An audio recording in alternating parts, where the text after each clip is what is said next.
What's up? Got a wee knife. Um, hey, do I get in trouble for running through a knife that we've done before? This is a wee snick. This one's black titanium with natural G10 inlay. The other one we did on the channel was black, but it had the wood inlays. And so I came across this one on the secondary market with the jade G10, and it was at such a price point that I was like, you know what? I really like the Snick, and so I'm gonna pick that up.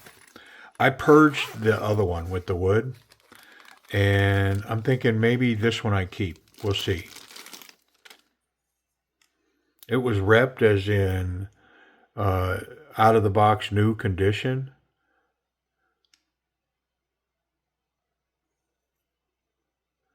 and so right now I'm looking for telltale wear signs.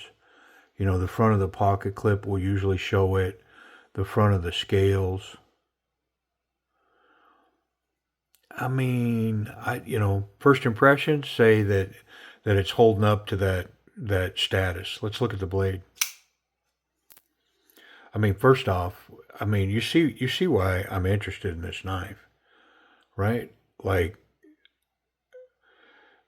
the profile, the blade, that clip point, this handle. I mean, that's why I say when this one with the jade and the black came about, it's got 20 CV steel, titanium scales, and then the G10 inlays. It's very light, very comfortable knife. And if I remember, a wonderful titanium pocket clip that just was super good going in and out of the pocket. I mean, there's a lot to like on these wee snicks. So, hey, we're going to give this thing its due attention. And yeah, you're right. There's another snick video, but I liked it. So we're gonna do another one. You're gonna have to indulge me, or you can, you know, which way is it? I think it's that way. I don't know. Whichever way. Let's run this action a little bit. Blades off centered slightly, and that may, yeah. There's a little bit of rock in there. So my thinking is, if I tighten that detent, it'll bring that blade over just a little bit that we need. Yep, brought it right over. So now it's centered. My guess is that little rock is gone too. Yep. Very hydraulic. Wonderful. I think this knife got kind of a bad rap because the flipper tab is very small, and it does have jimping that runs up and over, but I just think that might have been the thing. Plus there's no thumb studs. But I think if it's tuned right, I can get it with a Spidey flick right there. Yep, nice stonewash, black blade. The stonewash carries over into the scales. I mean, yeah, buddy. Well, let's take it apart. Come on, we'll get it checked in proper. Quite a bit of Loctite on that.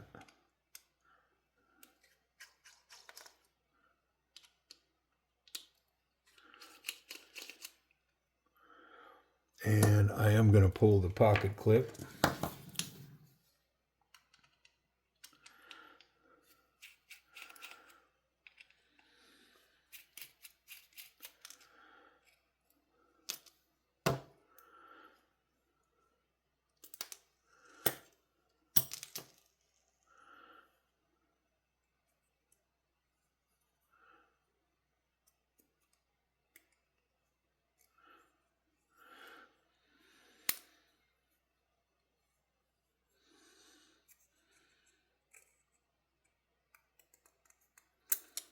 Make sure we don't have any oil in there. We don't, but just being sure.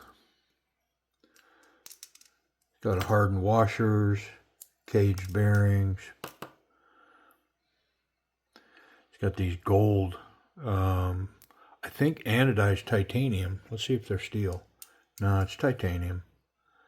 Yep, even the hardware's titanium. All the screws are titanium. Yep. Now, I didn't find anything underneath this scale, so I think I'm going to leave that scale be. And we're just going to wipe everything down and put it back together. Now, I am going to modify the detent on this.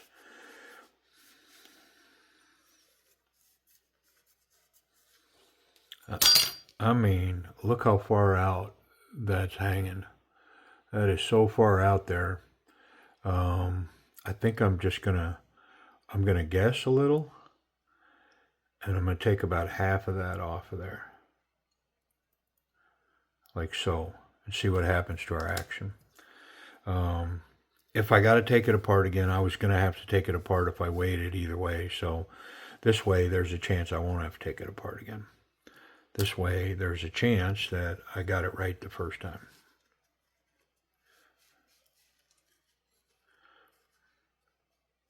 Beautiful black stonewash on the blade, on the pocket clip, on the scales, the liners.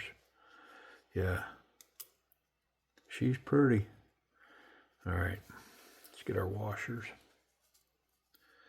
and our bearings.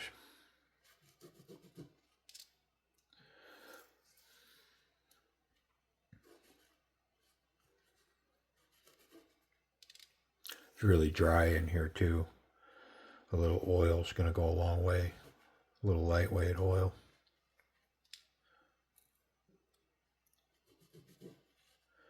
It's leaving just a little bit of darkness on the towel, and I'm sure that's from the coating. The stonewash is coming off.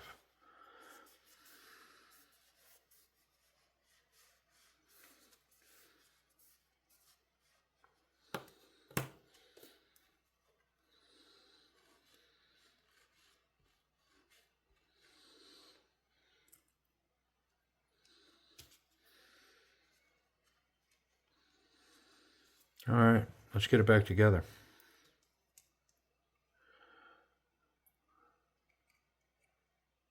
So on these Wii's, just like civivis, the pivot captures in the scale. It's got a little nib sticks up and captures that right there. Pretty nice.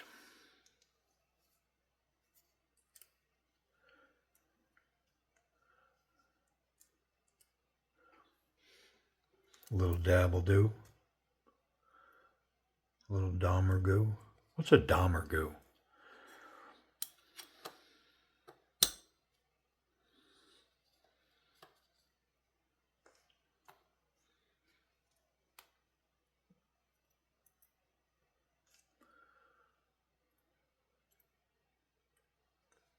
All right, G. I think we're golden.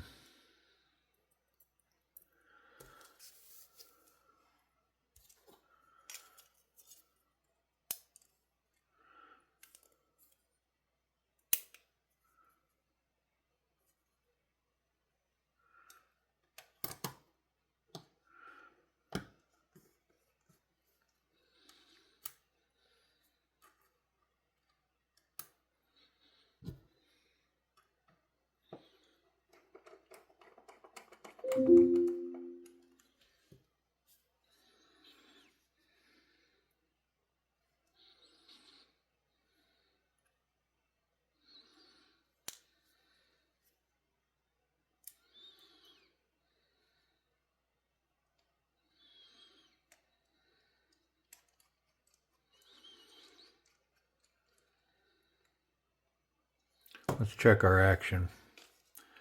See where we're at. Well, first off, we're not near tight enough.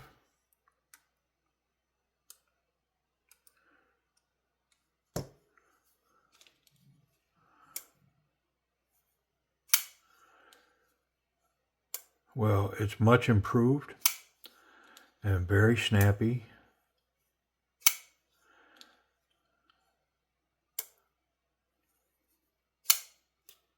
See if we've got any rock. Feels really solid. Let's see if we, yeah, much improved. Wonderful.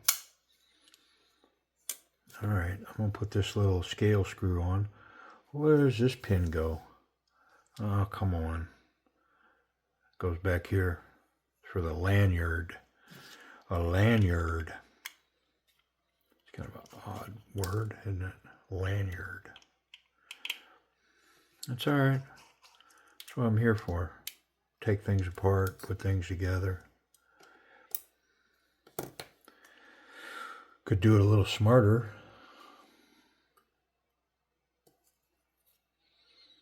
It's gold anodized titanium also. A little extra cool factor, right? The wee Snick. I've got a couple Wii's that I keep my eye out for, and this was one of them. And I just monitor price, and if it looks like it might land where I'm thinking, or where my max budget is, you know, where I'm trying to pick one up on the cheap, that kind of thing. If it looks like it, then, you know, then I pay attention to it, track it, try to get it picked up.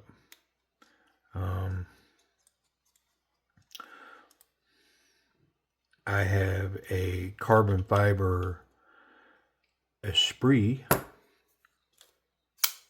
and I'm looking for one of those as well. Oh man, is that good. I mean, if you don't know about Wii knives, let me tell you something. Like Wii knives know what they're doing. They are no joke, man. The quality is top notch. The fit and finish, the materials, the action, like they're not putting mediocre stuff out on the street. Like this knife. It's all titanium hardware, titanium scales. You got these G10 inlays, and then a CV20 CPM blade. But all the hardware is titanium on this. It's super light, and look at this action on this thing. Ugh. I mean, yeah. If you don't know about Wii knives, I mean, if you'll just click Wii on my videos, I've got several, but I mean, obviously the YouTube universe is full of them. But they are legit. Now, they're kind of like Tucson in the sense that I'm not a big fan of like all their models. You know, they've got some of their models are just a little too far beyond traditional for me. But I feel the same way about Tucsons and, you know, all knives. But some of these, like this Snick, I mean, come on. Look at this knife, man. How many times am I going to make you look at it? I don't know. As many as I can. All right, let's talk about this action. So, very hydraulic, super smooth, can't fail it. It's just rock solid, man. Yeah, wonderful. I mean, I'm going to give it a straight A. I'd give it an A plus if it was a guillotine. And you know what? Someday it might be. You know, it wears in. It's got a liner or a frame lock. So, you know what? I'm just going to take a second and help it with that stone wash about it. Why not?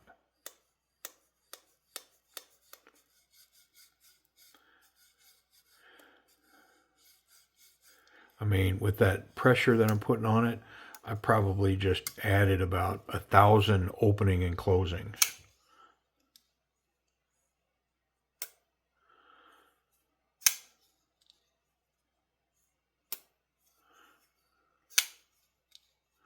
Spidey flick, thumb flick.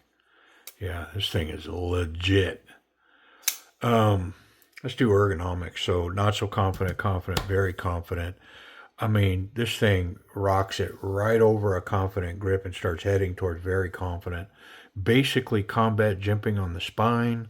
Nice jimping here that runs up against my index finger, and it just tucks me in. The ergonomics of this, my three fingers just lay into this knife, and I mean, I am ultra confident right here. Very confident grip.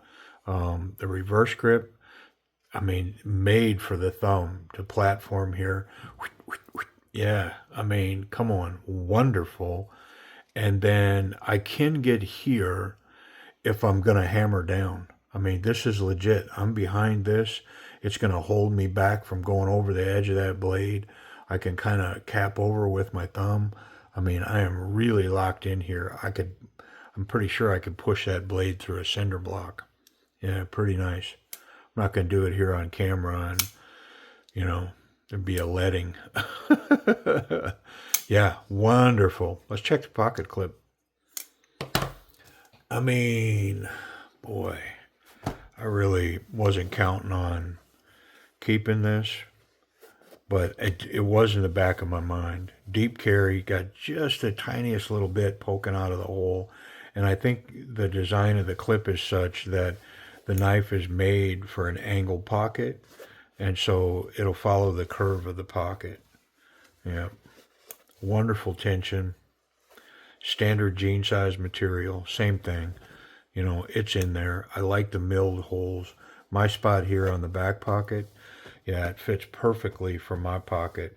Wonderful look for that clip coming out. And all these holes just provide a perfect platform for me to grab on and pull it out of there. Let's make sure there's no blade contact. None there.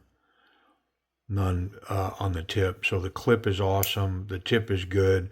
And I'm confident I can handle this any old way I want as long as the blade is closed. It's got great detent. Look at it suck it in there. Yep. As long as that blade's closed, this knife's safe to handle. Going to keep me away from the sharp parts, which, is that sharp? Where are we? Ooh. I found the weakness. Yeah, this knife is not sharp at all. Which, how did they pull that off? Did it come out of the factory like that? Or did somebody run this across they ran it across a cinder block? Well, I am going to stay high and tight on this bevel because I do not want to run that strop on that black stonewash because it will cloud it up quickly. So I'm going to try to stay up on that bevel as much as I can, but I'm not going to overdo this strop either. If I have to, I'll sharpen the knife because that would be really unattractive on this black stonewash to get that all cloudy. I mean, I feel something there.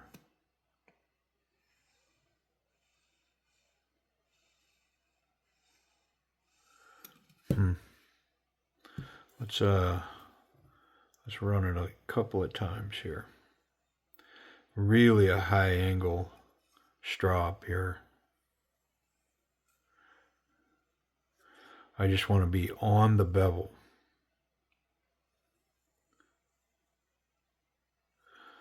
I don't want to get up on the flat at all. And this is a really tall, thin blade.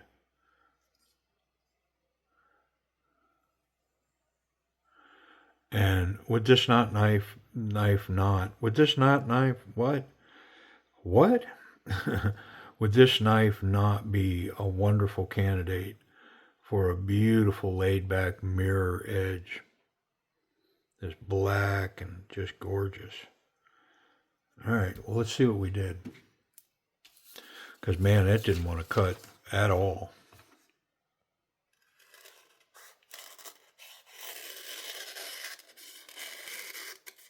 I mean, we're better, but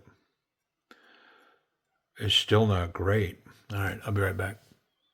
Okay, so here's what I did. I got my little ceramic and my strop on that miracle little work sharp, man. Let's see what the result was.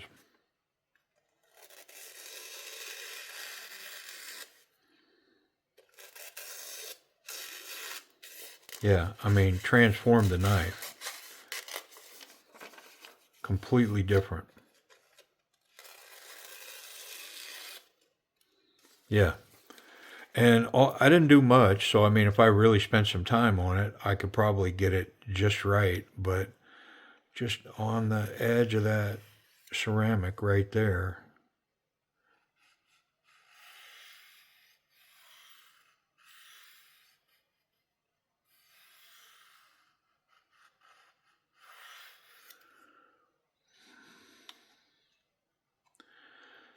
there's some kind of gnarly burr.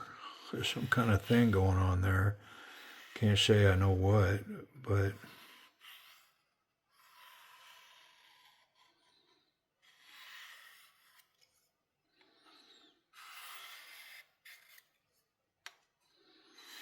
this work sharp, man, it's so good.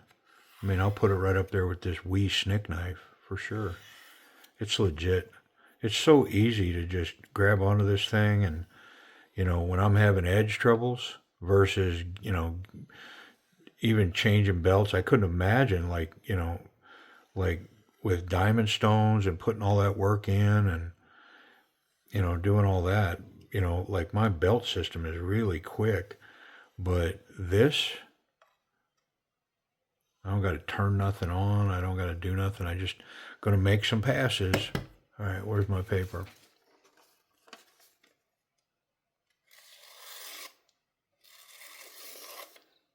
You with me? Come on, man. Yeah. Hey, if you don't have one of these, you better get one. I'm telling you right now. And spend some time dulling up some knives and then sharpen them up with that thing. It's ridiculous. All right. So the blade is super sharp now. And golly, do I like this knife. I I think I'm gonna have to keep it, y'all. I mean, if it shows up on the sale list, well then you know how wishy-washy I am, but this one's nice enough that I think I got to keep it. Pretty cool. But price and availability. How much are these, and what do you got to pay to get one? All right. Well, it looks like the going rate on these is like 178 to like 240, somewhere in that range. I did find a shredded carbon fiber inlay version at White Mountain Knives, which is going to be 170, and that's no tax shipped. So that seems pretty reasonable. Now, the used market, the wood one that I had, it was it was around 130 if I remember. Um, this one, I let's just suffice it to say I got a really good deal on it. Yeah, I bought it for a really nice price, and it's a used piece, but it's not worn or beat up or got issues. Now, it wasn't sharp, and I'm not sure what that's about, but come on. I can sharpen a knife. If they said, "Hey, it's dull, but I'll give you 50% off." Oh, okay. You know what I mean? Yeah. Hey, we Snick. I really like the piece, and I appreciate y'all watching.